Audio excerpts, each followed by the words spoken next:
یہ جو اللہ کا جلوہ ہے، اس کو دیکھنے کے لیے ہم کیا کوشش کر سکتے ہیں اور کیا عمل کیا جائے کہ وہ ہمیں قبول کر لے۔ ایک آدمی تھا، اس نے کہیں سے سنا تھا کہ فلاں بستی میں ایک بزرگ رہتے ہیں۔ وہ شخص اس بزرگ کی زیارت کے لیے چلا گیا۔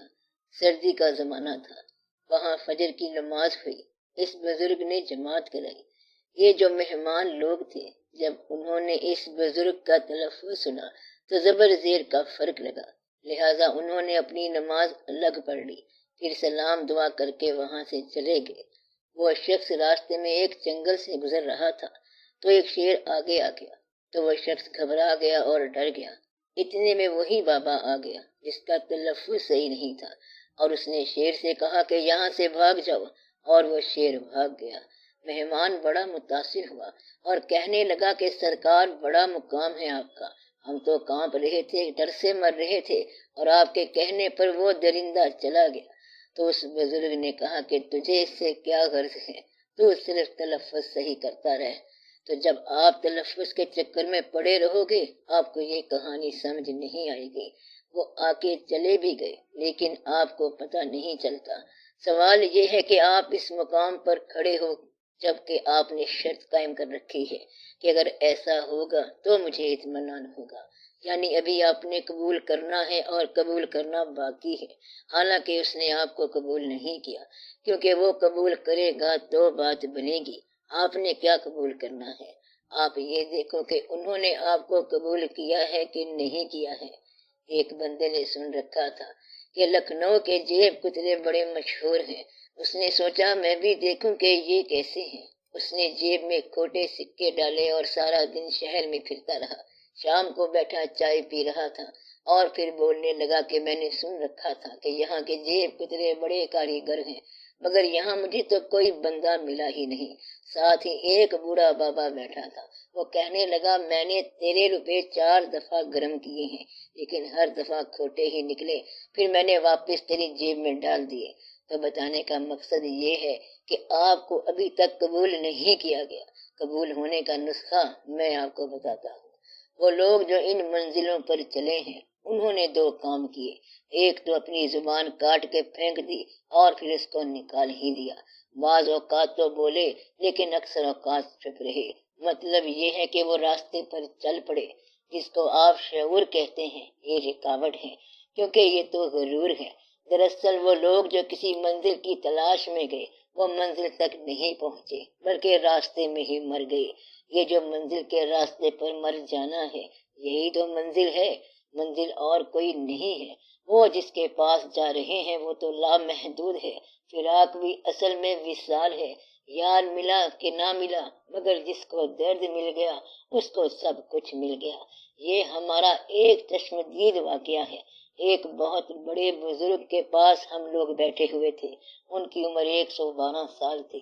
وہاں ایک نوجوان آدمی روتا ہوا آیا اور کہنے لگا کہ میرے دل میں بڑی خواہش ہے کہ میں حضور پاک صلی اللہ علیہ وآلہ وسلم کے روزے کی زیارت کروں، مگر موقع نہیں ملتا۔ اس طرح وہ شخص زاروں قطار روتا چلا گیا۔ وہ بزرگ بابا بہت کم بولتے تھے۔ کہنے لگے کہ سارے مل کے اس کے لیے دعا کرو کہ اس کو وہاں کبھی جانے کا موقع نہ ملے۔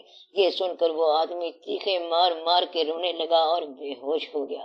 جب وہ ہوش میں آیا تو کہنے لگا کہ بابا جی میں نے اجازت مانگی تھی اور آپ نے میری اجازت روک لی۔ اس بزرگ نے کہا تم میری بات غور سے سنو، میں نے 14 حج کیے ہوئے ہیں، میرے سارے حج تو لے لے اور یہ درد مجھے دے دے۔ پھر فرمانے لگے کہ اصل میں یہی درد ہی زیارت ہے۔ اگر درد نہ ملے تو پھر سب باتیں ہیں جو آپ کہہ رہے ہو، اگر وہ سن رہے ہیں تو پھر آپ سناتے کس کو ہو؟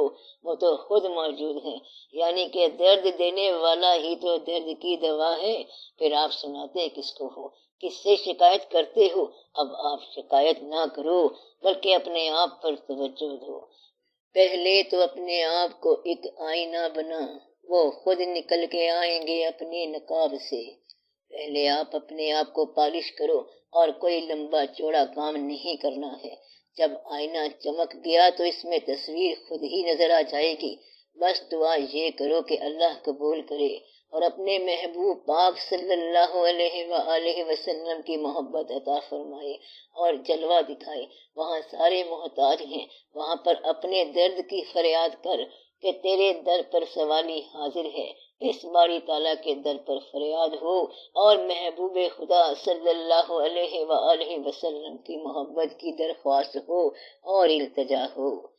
نسیمہ جانب بطحہ گزر کن، زے احوالم محمد را خبر کن، یعنی اے ہوا آج بطحہ کی طرف جا اور حضور پاک صلی اللہ علیہ وآلہ وسلم کو ہمارے احوال کی خبر پہنچا۔ وہاں جا کے بتاؤ کہ یہ حال ہے۔ آپ فریاد کرتے وقت غیروں کو سامعین نہ بناؤ۔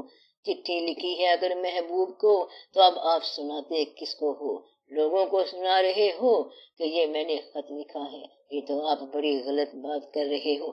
آپ آنسوؤں کی زبان سے فریاد کرو۔ درد زبان سے بیان نہیں ہوتا بلکہ آنسوؤں سے بیان ہوتا ہے۔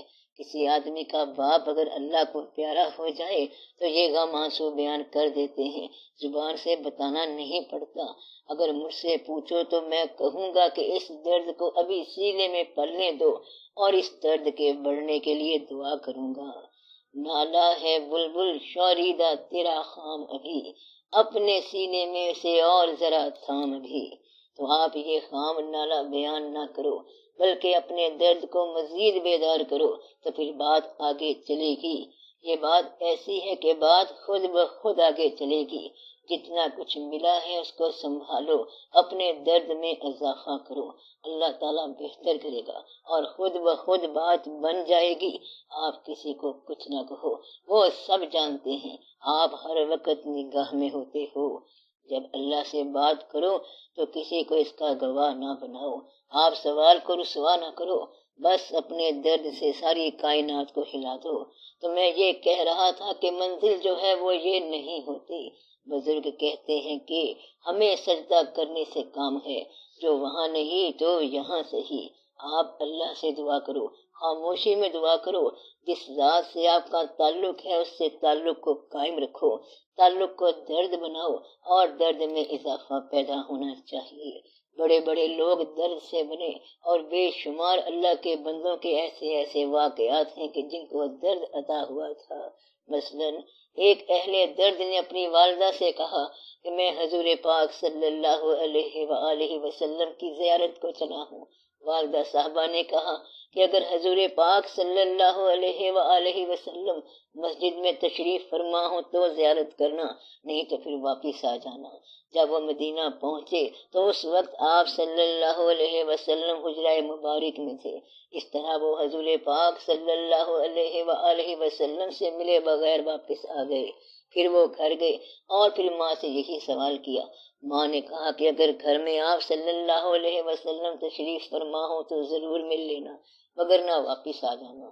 جب وہ مدینے پہنچے تو اس وقت حضور پاک صلی اللہ علیہ وآلہ وسلم مسجد میں تشریف فرما تھے، لہذا والدہ صاحبہ کے حکم کے مطابق واپس تشریف لے آئے۔ ان کا اسم مبارک ہے حضرت اویس کرنی رضی اللہ تعالیٰ عنہ۔ ان کو بظاہر دیدار نہیں ہوا لیکن ان کو ہر وقت دیدار ہوتا تھا۔ تو سوال یہ ہے کہ اطاعت کی منزل طے کرو۔ اگر آپ کو کوئی شیخ مل گیا ہے تو جب شیخ مل جائے تو اطاعت شیخ میں کمی نہ رہے۔ اطاعت کا مطلب یہ ہے کہ اطاعت کرنے والا جو اطاعت کر رہا ہے وہ شیخ کے علاوہ کسی اور کو نہ جانے۔ اطاعت کرو شیخ کی اور محبت حضور پاک صلی اللہ علیہ وآلہ وسلم کی رکھو اور کوئی دعویٰ نہ کرو، بلکہ عاجزی سب سے بہتر ہے۔ کتھے مہر علی کتھے تیری ثنا، گستاخ کھیاں کتھے جا لڑیاں۔ اور پھر فرمایا کہ مہر علی تو کون بیچارہ، سر تے چا کے اے باندھا کھاڑا، پریت لگامی شاہاں نال۔ مدعا یہ ہے کہ اس بات کا خیال رکھو کہ کہاں وہ اور کہاں یہ، کہاں زمین اور کہاں آسمان۔ اگر وہ اپنے راستے کی خاک بھی بنا لیں تو بہت زیادہ شکر کرو۔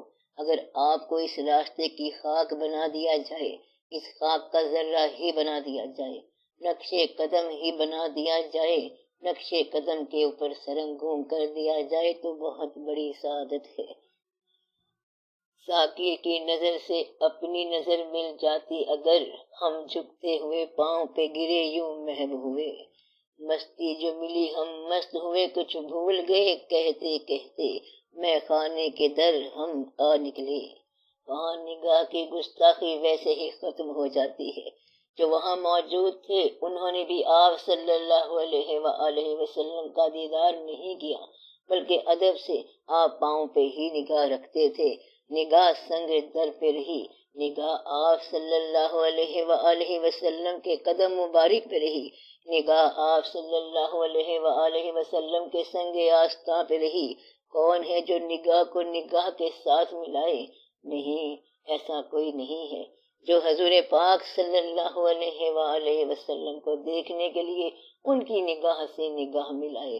بس آپ یہ بات یاد رکھیں کہ حضور پاک صلی اللہ علیہ وآلہ وسلم کو دیکھنے کے لیے اللہ کی نگاہ چاہیے، اور اللہ کو دیکھنے کے لیے حضور پاک صلی اللہ علیہ وآلہ وسلم کی نگاہ چاہیے۔ مصطفیٰ آنکھ ہو خدا صورت، ہو خدا آنکھ مصطفیٰ چہرہ، صلی اللہ علیہ وآلہ وسلم۔ حضور پاک صلی اللہ علیہ وآلہ وسلم کی آنکھوں میں اللہ کا چہرہ ہے، اور اللہ کی آنکھ میں حضور پاک صلی اللہ علیہ وآلہ وسلم کا چہرہ ہے، اور باقی سب جو ہیں وہ مقام سرنگوں پہ ہیں، یعنی آپ صلی اللہ علیہ وآلہ وسلم کا نام آ جائے تو سرنگوں ہو جائے۔ بس آپ گھبرانا نہیں، نہ پریشان ہونا، بےتاب نہ ہونا، اور اناؤنس نہ کرنا، یعنی اعلان نہ کرنا۔ چمن میں لالا دکھاتا پھرتا ہے داغ اپنا کلی کلی کو، یہ جانتا ہے کہ اس دکھاوے سے دل جلوں میں شمار ہوگا۔ آپ کا کام فریاد کرنا تھا اور وہ آپ کر چکے، عشق پر فریاد لازم تھی سو وہ ہو بھی چکی، اب ذرا دل تھام کر فریاد کی تاثیر دیکھ، اب انتظار کرو کیونکہ آپ کی فریاد آگے چلی گئی ہے۔ یہ مقام دل ہے کہ الامان کہ فغاں گئی سوئے لا مکان۔ اب آپ فریاد کی تاثیر کا انتظار کریں اور دعا کے قبول ہونے کا انتظار کریں۔ اللہ کرم فرمائے گا۔